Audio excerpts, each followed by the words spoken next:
Hello, friends and family around the world. This is Will Barney from Enid Global Services here with another global update here on Tuesday, June 2nd, 2026. June is coming in hot is their title for today. There's a lot of things going on as we move into the month of June. Summer's upon us here in the Northern Hemisphere, and we are seeing a lot of activity, not only here in America, but around the world. We're going to touch on South and Central America, Europe, and other places today.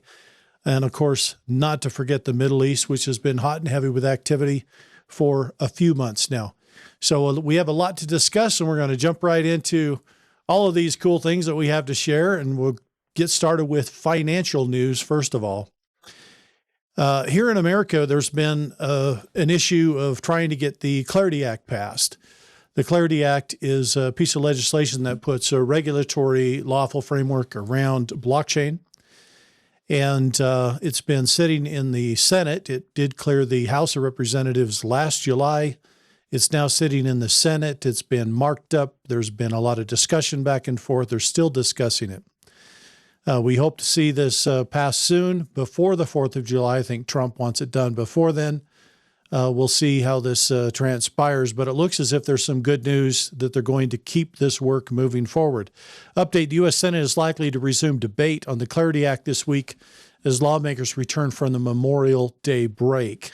So a lot going on there with that. As we look at the Clarity Act, one of its big proponents has been Senator Cynthia Lewis, and she's got a few things to say about why there's such a struggle here and why the banks are pushing back so hard. Let's take a look. This is some competition for them. They view it as competition that will hurt their ability to sustain the deposits they need to make loans. I disagree with that. They want changes that actually would go back to the Genius Act we passed last summer and make changes to it. I think that they should embrace digital assets. It's going to be part of the financial products they can offer in the future. We're going to have a digital dollar, a digital Bitcoin, digital alternative coins.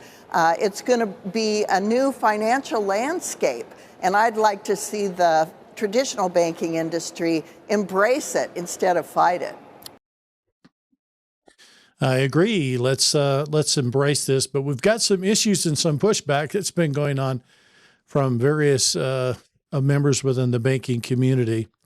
The U.S. Crypto Clarity Act will be the biggest financial regulatory bill since Dodd-Frank, Coinbase executive said. We'll take a listen to what he had to say. He is the executive on policy for Coinbase. Take a look at this. You say that this is crypto's Dodd-Frank moment. What do you mean by that? Well, this will be actually the biggest financial regulatory bill that Congress has done in quite some time, certainly since Dodd-Frank. But what this does actually is it creates clarity for the crypto sector. But interestingly, notwithstanding the concerns from the banks, it actually creates a broad range of new powers for the banks. In fact, this will be the first piece of legislation since the 90s that gives the banks new authorization to get into the crypto space. I know JP Morgan wants to get into it. Every other big bank wants to get into the crypto sector. We are welcome their entry. We work with many of them in helping them build the services that they want to offer their customers. So it's a big, important piece of legislation. It's transformational in its nature, and and we're very, very close to getting it done. How confident are you that it's going to pass the Senate? Look, I feel very good about it. I think the Republican caucus is pretty unified. The president's been putting his shoulder into this, and there's a very large group of Democrats who want to get this done. We've got about 80 Democrats in the House who voted for this, and I think we'll get a proportional number in the Senate. Crypto, interestingly, has actually become the most bipartisan issue in Washington. It was probably the singular bipartisan achievement of last year, and I think clarity will be the big bipartisan achievement of 2026 going into the midterms, and that's pretty exciting. So everybody seems to be pretty hot for the Clarity Act getting done. And we did have Jamie Dimon, CEO of JP Morgan Chase, which we showed last week, saying he was going to fight it all the way. But in spite of that, it seems to have such momentum going forward with it. We do hope to see that come to a conclusion here throughout the month of June. Moving to news from Central and South America now, and we have quite a few things to cover there. There's some interesting developments. First off, this, Edward T. Winslow posted this. Colombia just elected a man who said the only peace process he believes in is one imposed by the force of arms. Do you understand what that means? Alberto de la Esprella, a political newcomer, zero elected office, celebrity criminal lawyer, just won Colombia's first round with 43.7% of the vote.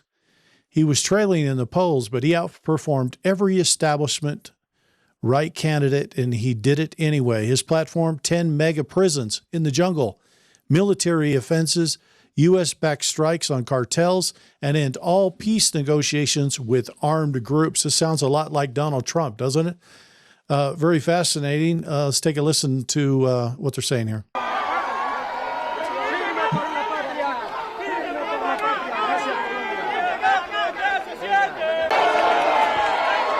The people seem to be quite excited about his win.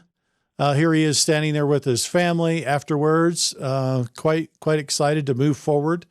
They'll be coming to another vote here very shortly, but let's take a listen to what he had to say.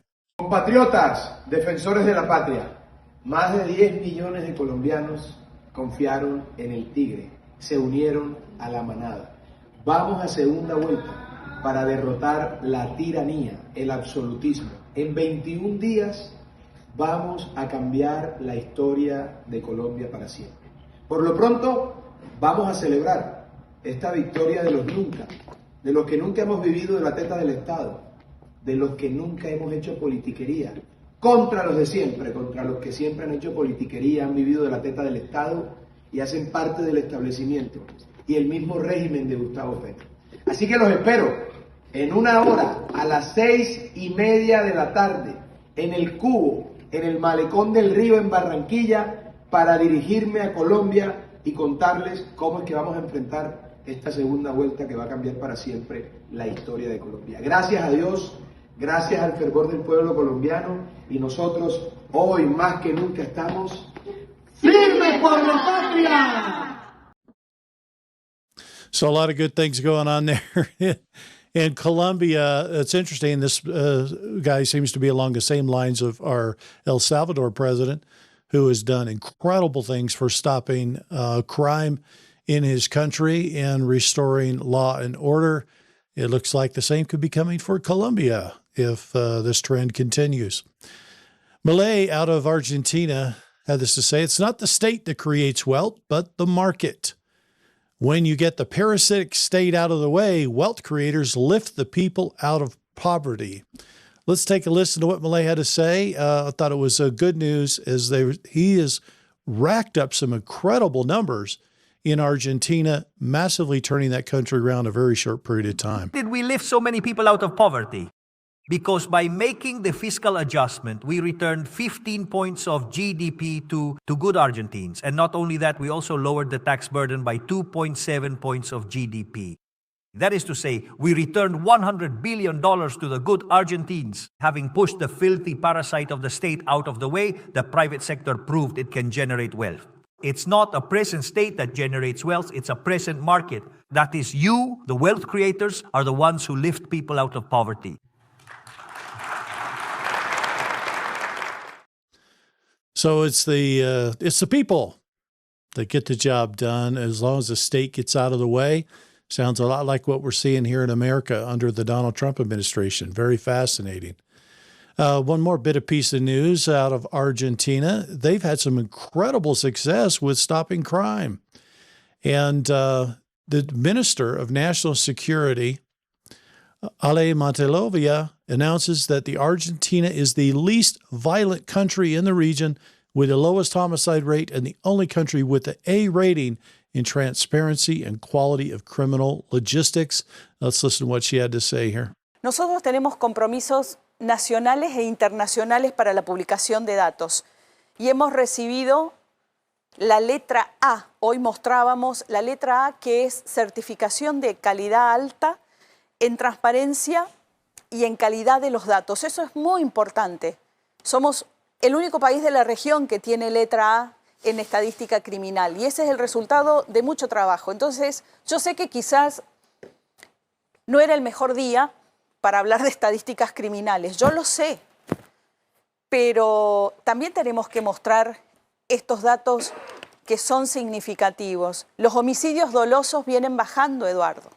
Tenemos la tasa de homicidios dolosos más baja de la región, 3.6 homicidios cada 100.000 habitantes. Somos el país menos violento de la región. Esta es la estadística fría, la estadística objetiva. Sí, Usted me claro. puede decir, no, pero en la esquina pasó tal cosa. Sí, yo lo sé. Sí, para el que lo sufre Sí. es el 100%. Y yo No sé es que- ese número. No, por supuesto, cada vida cuenta. Pero son, en este caso, 129 víctimas menos que el año pasado. Y en el homicidio de mujeres son 35 mujeres menos que en el año pasado. ¿Mm? Entonces, los datos de homicidios dolosos vienen bajando. Congratulations to Argentina for having the best numbers on crime and being rated the least violent country in the region. It's interesting. Many of these countries are adopting a lot of the policies that Donald Trump has used to push down crime dramatically here in the United States, which is fascinating. As we move to Europe now, there were some interesting developments over the weekend. Big game was won. As those of you that know, the World Cup is underway, and soccer is being played all over the world in various locations. And there was a big win. But how this win manifested was very violent out of Paris. As we look at France, couldn't believe what was happening there. This isn't typical. I wouldn't think, and not for the Paris that I remember, as we look at Europe. But take a look at what's going on here, a little bit concerning.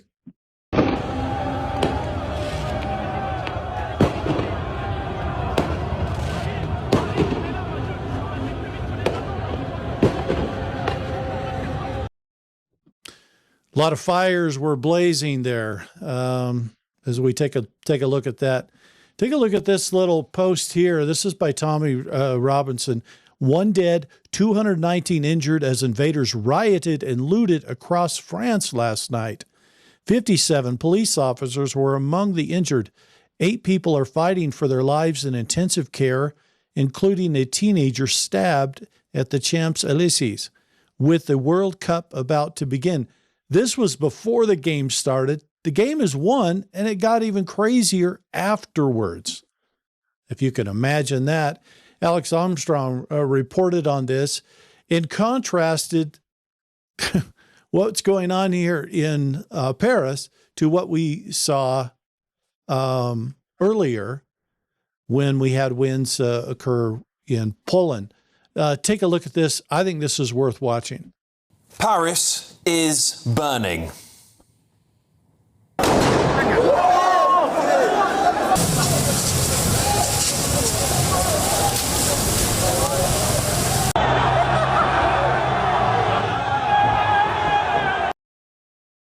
One confirmed death and over 780 people have been arrested, with many in hospital in serious conditions, some of them. That's after PSG won the Champions League final. God forbid they lost. And of course, the usual suspects decided to burn the city to the ground. There's been looting and destroying shops and restaurants.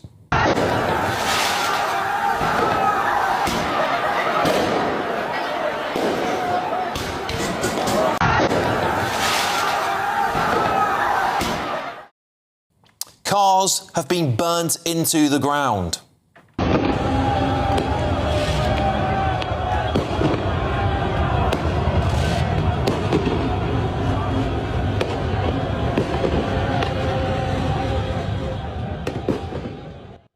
Women attacked just driving their vehicles.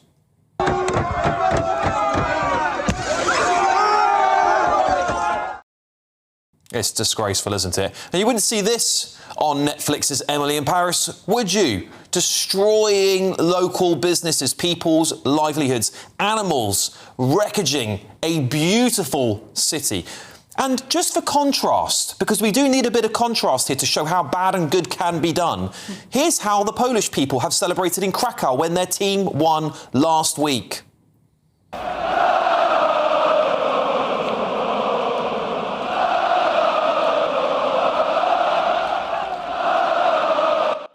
No rioting, no looting, civilised people enjoying the sport. But let's be honest about what's going on in France. We know French people love a riot and a revolution, don't we? It goes back in their history. But what we saw last night was simply barbarism, wasn't it? Their team didn't even lose. They won. Not that that would be an excuse either way, of course. This is the result of football hooliganism gone wild and, let's be honest, importing of third world people leading to third world behaviours. Plain and simple. Both of those things are to blame. Let's not pretend there isn't truth in both of those things. And of course, the riots have continued on today.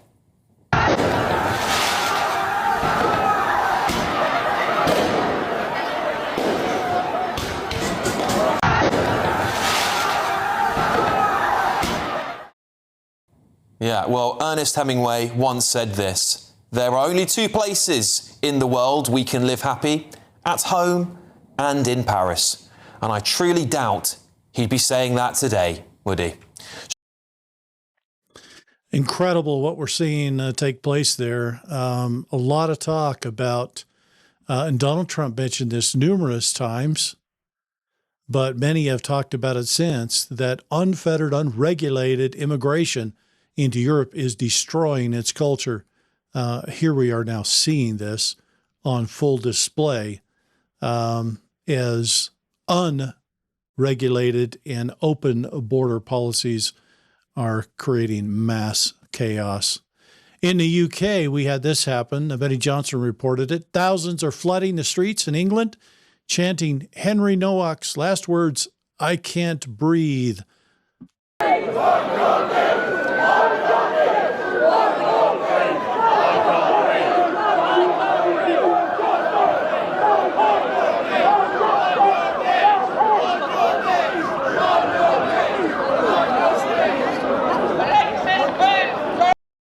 We're seeing a revolution in the UK. The British people are done being polite. This is the breaking point. We're seeing a theme here, aren't we, as we look throughout Europe, where this kind of behavior is just simply not going to be tolerated anymore. Countries are having to get tough about controlling immigration, about protecting their culture. And now we're seeing the reasons why this is so important. And over here in America, we had some protests and crazy things of our own taking place in Newark, New Jersey. Want to cover some of that here for you today. Homeland Security had posted this. Reminder to all rioters, obstructing and assaulting law enforcement is a crime and a felony. Anyone who assaults officers will be arrested and prosecuted to the fullest extent of the law. It got real crazy over the weekend. Take a look.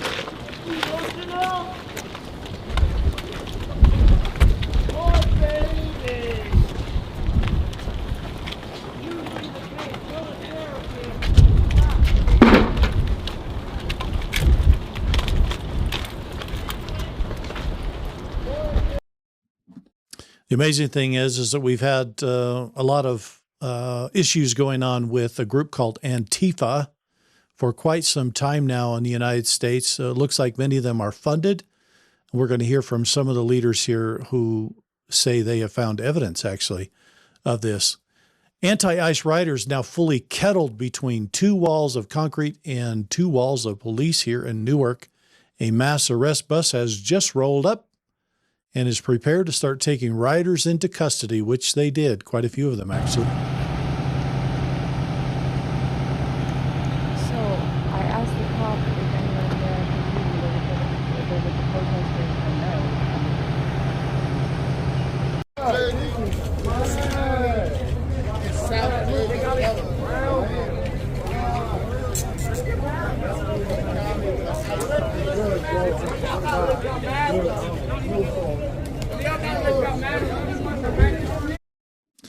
The incredible thing about this is that the ICE stands for Immigration and Customs Enforcement.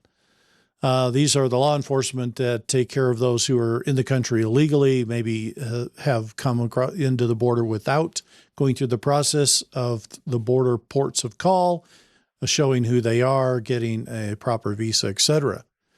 5 out of the 6 arrests last night were people from outside New Jersey. There is a coordinated campaign of violence against ICE law enforcement. Our ICE enforcement officers are facing an 8,000% increase in death threats and a 1,300% increase in the assaults against them. This violence against law enforcement must end. Take a listen to what this representative from Homeland Security had to say. Know that people from outside the state have been interfering in the protests and escalating them. 5 of the 6 people arrested last night by state police were from outside New Jersey. And some national extremist groups have become involved in the protest here today. To the people coming from out of state to create chaos and dangerous situations, you should not be here. The head of Homeland Security and the border and all of these issues is of course, Mark Wayne Mullins, and he had some very direct things to say about what they're finding in regards to these protesters, that this is not just an organic movement uprooted, but they're actually being paid to do what they do. Riders are organized. These riders are sponsored by somebody. We see Antifa flags out there. They're not just exercising their First Amendment. These are violent protesters that are there to injure everybody that's even bystander. So it's fascinating. We have a rioting going on in Europe that seems to be organic, but here in the States, it seems to be organized and funded. Crazy. The fight against crime is continuing, and we've got a few things to show on that. First of all, Dr. Oz spent some time in New York City in the crackdown against fraud of the government money used inappropriately, in this case for healthcare reasons. When fraud becomes a business model, taxpayers lose. Take a listen to what Dr. Oz had to say. What's this one? This one's, there's another one not too far from the other one, Boom Boom. It's called Boom Boom Adult Daycare.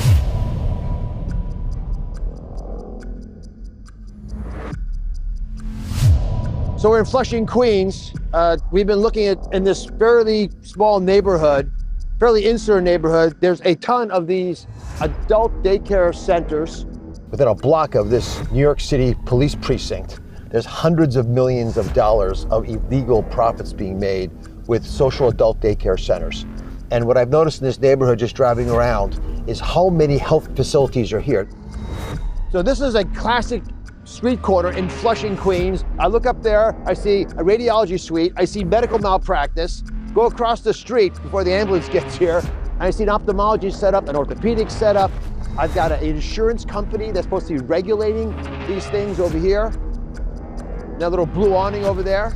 And then right up the street, there are three of these social adult daycare centers, which you'd never notice. Once one social adult daycare opened, then everyone caught word of how lucrative it was, and then they started to open up and open up and open up, and slowly over time, the 1 block radius, and there's plenty more of this specific part of New York it's happening everywhere. Where there's hundreds of millions of dollars of fraud taking place, you got a beehive of activity.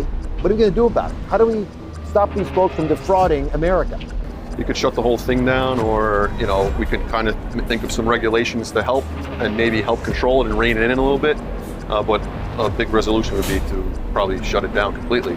So they're shutting down, actually, as we walk by, this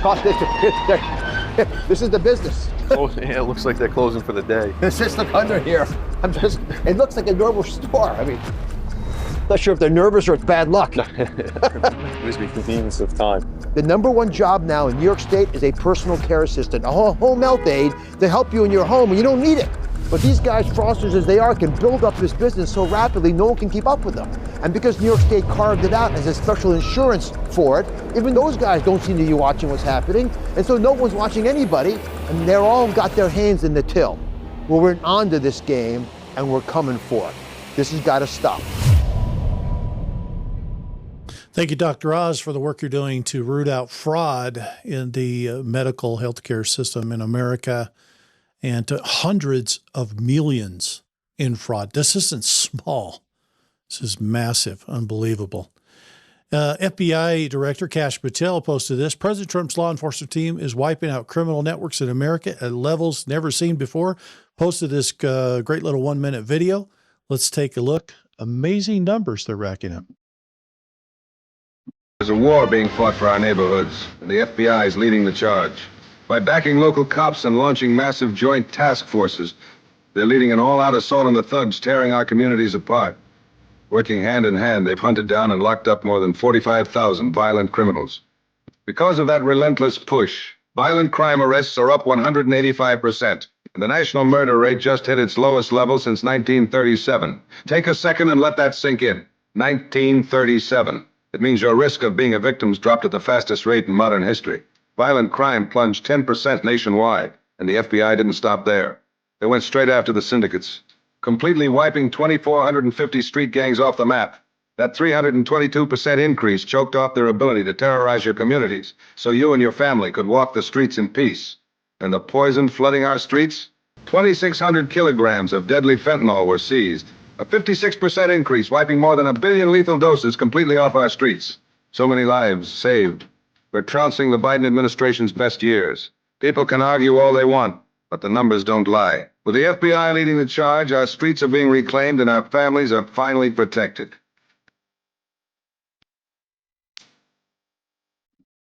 Many have been critical of the FBI under Kash Patel, saying he's not doing enough, but the numbers are simply improving all the time. And it seems to me that he's doing a great job by the numbers. It's amazing what you're seeing there. Let's go to the Middle East now and Iran. This has been, of course, the big topic over the last several months as fuel prices have been sky high across the world and people are struggling to find ways to deal with that. In some places, they had actually fuel shortages. Other places, it was just high prices. So as we look at Iran, there's a couple things that occurred over the weekend. Donald Trump did an interview with his daughter-in-law, Laura Trump. The one guarantee that I have is that there will be no nuclear weapon. They've agreed to that. President Donald Trump says he talks about the issues with Iran. Take a listen to what he has to say. What does a good deal look like for you? Well, first of all, there's no deal that's good enough because the media will cover it. We're making a great deal. We're going to make it a great deal. Or we'll just go back and finish it off militarily. But this would go faster. It's probably better on a humane standpoint. There's something nice about it also. You know, save a lot of lives. Whether it's the other side or not, you save a lot of lives. But we're close to a very good deal. And if we can make it good, otherwise we just start up with the Department of War, as we call it. And it's been very successful. You saw Venezuela. It was a one-day win, and this is really a win already. We've defeated their military, essentially defeated their military. I would rather get a deal because we can open the strait immediately upon signing.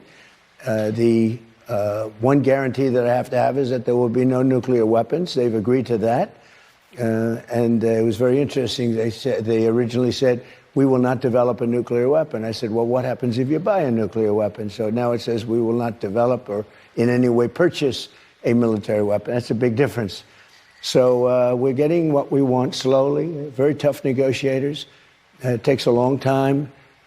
I'm in no hurry. I'd like to say I'm in a hurry because, you know, gasoline prices are going to come tumbling down. But if you're going to be in a hurry, you're not going to make a good deal.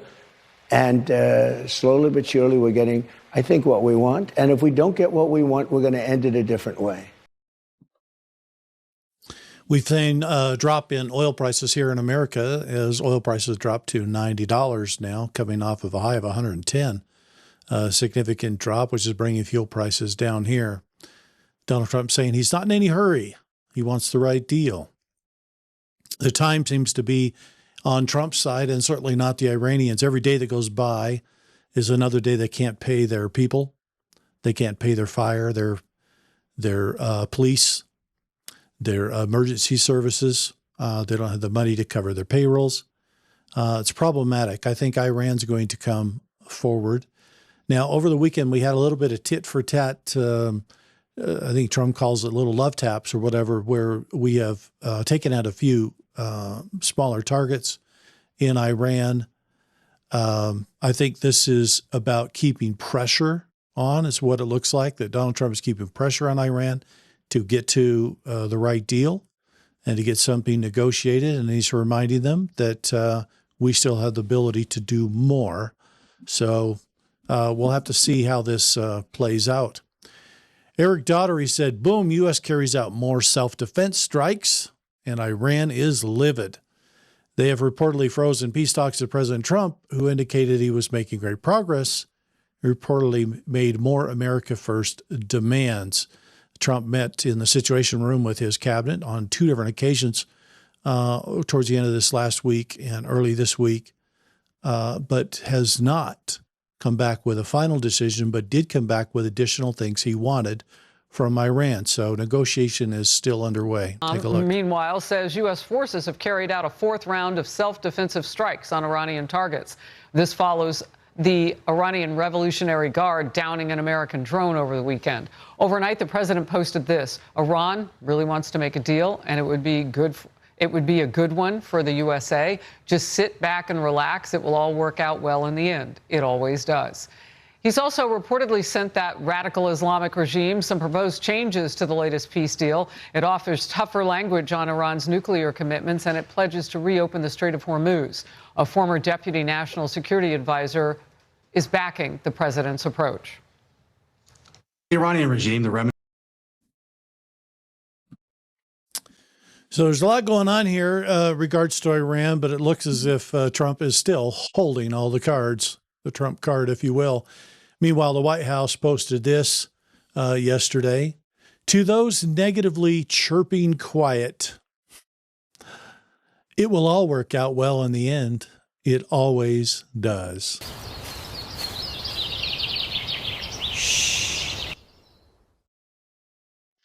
So he wants everybody to just be calm, be quiet, and we'll get to where we need to be with all this. Very interesting. In other news, here in America today, Dr. Oz reported that 160 additional drugs have been added to Trump RX website. This is a website where Americans can buy their prescription drugs at the best prices anywhere. I actually did some checking on the site to see if there were any medications that I had. I did find one of those, and guess what? It was less than half the price I was currently paying. So unbelievable. It's so I imagine you would find other savings there if you're looking. Those of you that are looking, there's now 750 medications available on TrumpRx.gov. That makes it, I think, a wonderful option for those of you looking to save some money. Lee Zeldin was in Oklahoma this week talking about the issues with the EPA dealing with in diesel exhaust fluid, or DEF as it's called, and the effect that this has been having on various farmers, particularly. Oklahoma's quite a rural state. There is a lot of farming that goes on there, and he had quite a few good things to say. I want to share this brief video. It's almost 2 minutes long. Let's listen to what Lee has to say here. This is good news for farmers. Take a listen. Tractor goes down in the middle of harvest. It can be devastating and make the difference between making money that month or not. And when it's time for harvest, and on particular crops, they need their equipment to work, and they definitely don't need a federal regulation to prevent them from being able to do their job. Heeding that call through my travels across all 50 states last August at the Iowa State Fair with Secretary Rollins, Senator Joni Ernst, Small Business Administrator Kelly Loeffler, we announced a significant reversal to the diesel exhaust fluid deratements. We then started working with manufacturers individually to have them update their software, work with their customers, and start getting the equipment updated to be able to prevent these significant, quick, massive deratements. Then at the beginning of February, on February 2nd, we issued right to repair guidance, making it very clear that you can repair your own tractor and other non-farm equipment. You could do it yourself, you could go to someone you trust, you don't have to go to a certain authorized dealer that might be further away or cost more money. We then also issued a demand letter to 14 engine manufacturers that have 80% of the market to give us the information that they have on the DEF system failures. We've received information from all 14 manufacturers. Using that information, we are able to now go further. In the meantime, at the end of March at the White House on the South Lawn, President Trump announced new guidance issued that day to get rid of the requirement for diesel exhaust fluid sensors altogether. Right now, it's at Office of Management and Budget, going through an interagency process, the 2027 nitrous oxide proposal that EPA would like to propose, completely eliminating DEF deratements altogether permanently. So that was some great news. The EPA would like to make the recommendation to get rid of any deratements. What does this mean? What it means is that if you have a diesel engine, and this is whether it be a tractor trailer that goes down the road carrying freight, or it be a tractor or a combine or some farm machinery, if the DEF system fails, if he gets rid of this provision, it means the engine would not derate whatsoever. It would continue to function until you can get to a point of repair. For farmers, this is huge because it means that they can continue on with harvest till the harvest is over and then work on repairing the equipment. Congratulations. The EPA is making very common sense moves here that's going to help the American people, particularly the farmers and trucking industry, to a great degree. Secretary Doug Burgum posted this: the Columbus Circle fountain, the first thing visitors see when they step out of Union Station, was broken down and covered in pro-Hamas graffiti before POTUS was sworn in 16 months ago. Today it reflects the greatness of our country. Let's take a listen to what he had to say. Fantastic. Months ago, when President Trump took office, the Union Station was where the homeless hung out. There was a homeless encampment on that square. That statue was covered with graffiti about supporting Hamas, a terrorist group. All of that's been cleaned up. The water is flowing, and it's not just one. We've done that at 22 fountains across the city. And I mean, no residents of D.C. or visitors to D.C. would say anything other than thank you for the idea of cleaning it up. Thank you for saying that. Of cleaning it up. So 22 out of 28 fountains have been repaired, brought back online, cleaned up. In the case of the Columbus Circle fountain, they had to do sandblasting and other things to get rid of all the graffiti, polish the marble. It's now looking fantastic. And it'll be ready for the 250th birthday celebration of our nation. They've still got another 6 fountains to go to repair. Trump wants all of them working and the water flowing, which is wonderful. War correspondent shared this. Just in, President Trump just revealed the White House ballroom is much more than we previously thought. He's building a straight-up military hospital, military meeting rooms, a drone port, 360-degree defenses, and more. We can have all sorts of military snipers. You might want to take a look at the complexity. These are all different rooms out here. They're building a hospital. Take a listen to what Trump had to say. I couldn't believe all the things going into this new addition to the White House to make it safe, secure, and beautiful. You might want to take a look at the complexity. These are all different rooms down here. They're building a hospital. It's a military hospital. They're building all sorts of research facilities, also meeting rooms and rooms that go hand in hand for the military, using the ballroom. And the ballroom is really a shield and protecting all of the things that are built here. This goes, as you see, it's already up to the ground. This goes down very deep. You get a better view right over here. This is down because we've already done these floors. But these are already down 2 floors. It's down about 6 stories deep. That's big stuff. Normally, when you build a ballroom, you build it flat. You just build a ballroom. It would have been built. The complexity of this, and again, it's all knit. It's all knit together between the drone proofing, the missile proofing, we have, and the drone capacity upstairs. We can have all sorts of military up, whether, I hate to use the word snipers, but we have great sniper capacity. It's built for our snipers, not the enemy snipers, our snipers.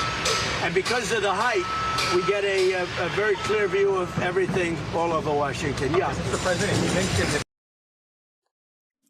Great things President's doing with this addition. The drone port, it basically is putting a golden dome over the White House, massive defensive structure being done here.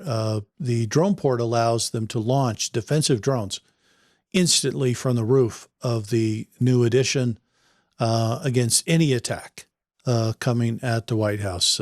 Very powerful. It's going to take some time to build all this, of course. We expect it not to be finished until his last year in office.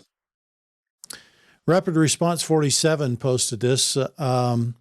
Laura Trump, in her interview with Donald Trump, talks about the glass tunnel leading into the new ballroom, that it's a gift from me and from great patriots. Take a listen to what they have to say. Be the entrance into the ballroom. The ballroom will be right here.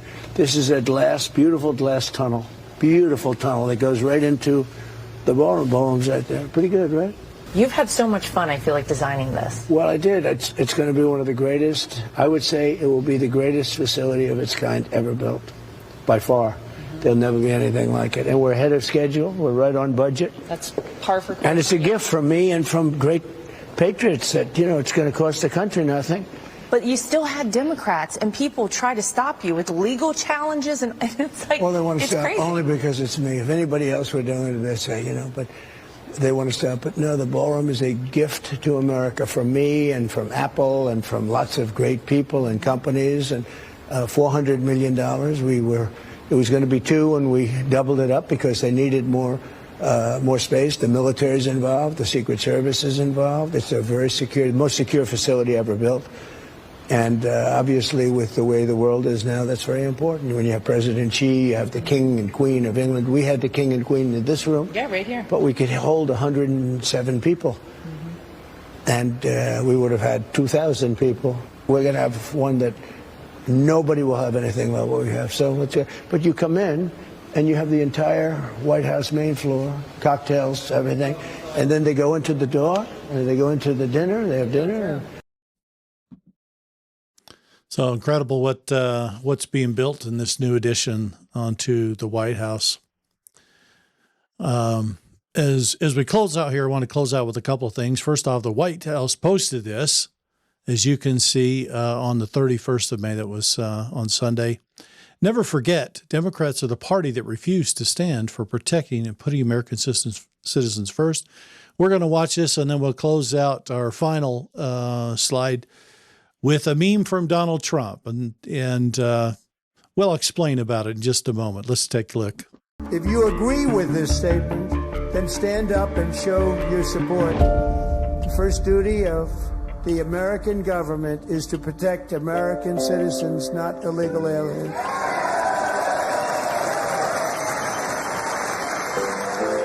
You should be ashamed of yourself not standing up.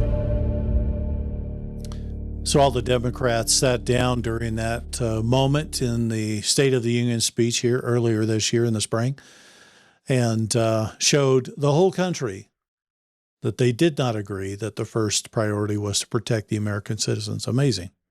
Quite amazing. We had an interesting event occur over the this last few days, and that was that we had the final episode of the Stephen Colbert Show. Stephen has been a huge critic of Donald Trump, talking against him on making jokes about the president over and over. And what has happened? Well, his show has been canceled. They've had such a lack of viewership that was losing $40 million a year. Unbelievable, isn't it? And so as the show had its last and final episode, Donald Trump couldn't help himself. He put up a little AI meme himself and had to show this. Take a look. To our final broadcast, ladies and gentlemen.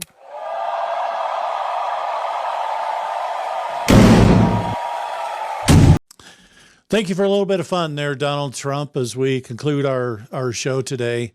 June comes in hot.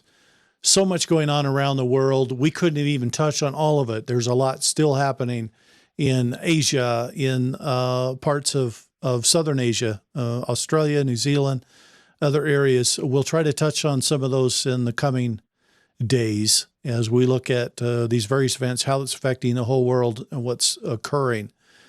The challenge is the world's a big place, so it's hard to cover everything in the show time that we have. But I wanted to let you know that we appreciate each and every one of you that tune in and watch these. Please like, share, and subscribe, if you will. It certainly helps our the algorithm so that the channel can just reach more viewers. We can let more people know of the good news. The great things are happening. The world is moving away from tyranny and more towards freedom. And we see it coming with each and every day as these events unfold. We'll try to keep those coming to you to showcase the wonderful things that's coming with a great financial reset that's soon to occur, and a reset of almost everything in your life as the control grid comes down from the cabal. So we're excited to bring this to you each week. For those of you that wanted to reach out to me, you can take a look at the calendar. Go to enochgs.com. There is probably still a few slots in June. I don't know. June's filled up pretty good, but you'll have to take a look at the calendar there. It's on the first page of the website near the bottom. If you'd like to get a consult with myself, I only have so much time, and the time that's been allocated is shown on the calendar. So you can try to find some time there where we can discuss perhaps your projects, how we here at Enoch Global Services can help move you forward in blessing the world in great and abundant ways. Many thanks to all the wonderful humanitarians around the world who do everything that they can each and every day to bring love, light, and blessings to those around them. Thank you so much for all that you do. From all of us here at Enoch Global Services, we wish you a most wonderful day. Until next time, have a beautiful evening. Thanks, everyone. Bye-bye.